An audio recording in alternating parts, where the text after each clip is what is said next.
सबसे अलग हो जाना या सबसे दूर हो जाना कोई फ़ायदे की बात नहीं। अपनी ज़रूरियात की खातिर दूसरों की ज़रूरियात को फरामोश कर देना ये बेहतर नहीं है। सेक्रेटेरियस वालों के लिए फर्स्ट कार्ड है, 4 ऑफ कप रिवर्स पोजीशन के अंदर बता रहा है आप थोड़े मायूस है, डिप्रेशन का सामना करना पड़ रहा है। अलबत्ता आपके साथ 9 ऑफ पेंटिकन बता रहा है बिजनेस एग्रीमेंट होने जा रहा है। कोई पॉजिटिव एनर्जी आपके साथ आ रही है। बिजनेस, जॉब एंड करियर के अंदर अपॉर्चुनिटियाँ मिल सकती है। कामयाबी आपके साथ चल रही है। जॉब के हवाले से या बिज़नेस के हवाले से नया बिज़नेस स्टार्ट किया जा सकता है। नई जॉब के लिए भी सोचा जा सकता है या प्रमोशन मिलने वाली है इस वीक के अंदर।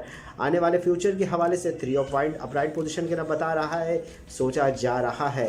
मामलात को अच्छे तरीके से प्लानिंग करके चलने का वक्त है। ये वीक आपके लिए बिजनेस, जॉब एंड कैरियर के हवाले से बहुत पॉजिटिव है, मगर रिलेशनशिप मैटर्स, इमोशनली ताल्लुक़ के हवाले से बहुत ख़राब है। आप गलत फहमी के अंदर नुकसान उठाने वाले हैं।